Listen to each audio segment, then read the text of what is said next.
طبعا ضرب الرجل للمرأة أكثر من ضرب المرأة للرجل. يعني أنا قلت أن بعض الزوجات تضرب زوجها، قلته لأنه موجود لكنه قليل يعني أيضا، فلا يحتاج أن نقيم مؤتمرات عن ضرب الزوجات لأزواجهن في تصوري أنه أقل من غيره، وذلك لأن طبيعة جسم الرجل في الغالب سبحان الله يعني خلقها الله تعالى أقوى من طبيعة جسم المرأة. لذلك تجد أنك أنت وأختك بل أنت نفسك ربما طولك الآن أطول من أمك ولا لا، وربما لو مرضت أمك أو نحو ذلك استطعت أن تحملها بينما هي لا تستطيع أن تحملك. فجعل الله تعالى المرأة بهذا الجسد الرقيق الهين اللين اللطيف لأنها يعني تتعامل بمشاعرها أكثر مما تعامل بجسدها. لذلك تجد أن الرجل قد يؤدب زوجته بالضرب وهي تؤدبه بالبكاء أحيانا، ويحصل على ما يريد بالصراخ وهي تحصل على ما تريد بالبكاء والعاطفة منه. فربما كانت عاطفة المرأة أحيانا يعني أشد من ضرب السيوف بالنسبة للرجال. هذا أول شيء. عظوهن مرة مرتين 3 4 10.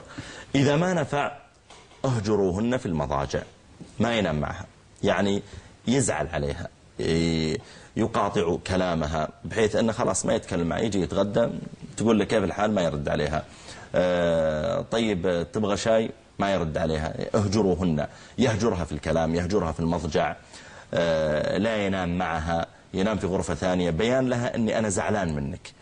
إذا ما نفع معها هذا، ما نفع الوعظ، ونام لوحده في غرفة وقالت الحمد لله فكه منك، السرير صار واسع الآن وأنا أنام الحالي على السرير أتقلب مثل ما أريد، لا نفع معها هذا ولا هذا، إيش الحل الثالث؟ واضربوهن. ما كيفية هذا الضرب؟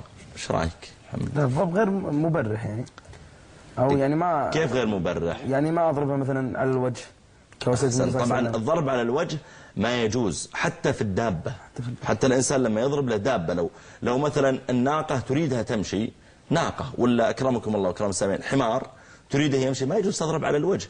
فإذا كان هذا الوجه يا جماعة فما في الدابة فما بالك بالإنسان. طيب لا يضرب على الوجه، يكون ضرب غير مبرح. يقول بعض العلماء يضربها بمسواك.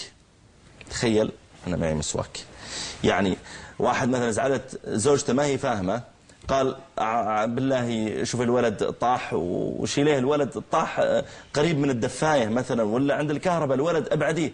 قالت يا أخي ماني فاضية، قال أقول لك ابعديه مثلا. ضربها بمسواك ونحوه، ما هو بيأخذ قارورة الماء ولا الصحن ولا السكين ويضربها، لا، الأصل ألا يفعل ذلك. يقول أهل العلم يضربها بمسواك، يعني انظر إلى رقة المسواك يضربها به.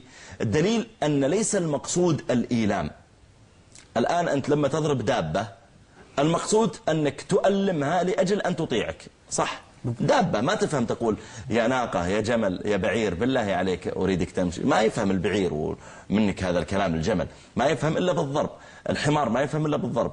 لكن المرأة، الرجل، الطفل إلى في غالب الأحيان أن هذا يتأثر بالمشاعر أكثر متأثر بغيره. فأنت لما تضربها بمسواك ضربتها بيدك ضربة يسيرة ونحو ذلك، دليل أنني يا فلانة وصلت إلى مرحلة خلاص ما فوقها شيء، أنني لا أستطيع أن أتحمل أكثر. هذا بالنسبة للضرب. أي إذا ضربها يضربها ضربا غير مبرح. غير مبرح يعني لا يقبح الوجه، يضربها في الأماكن التي لا تترك أثرا، ما يضرب على يد، يضرب في بعض الأماكن التي لا تسبب ضررا متعديا عليها، ولا يكون ضرب كأنه يضرب له دابة ولا كأنه يضرب له طفل بين يديه صفقة يمين ويسار. ومع الأسف ترى كثير من الأزواج لا يضرب زوجته إلا وهو غضبان، ثم إذا بدأ يضرب كأنه يضرب أمامه جدار، بدأ يضرب بيديه يمين ويسار وربما ضرب برجله. يا أخي أنت تضرب آدمي، يا أخي حرام عليك. فلا يجوز له أن يفعل ذلك.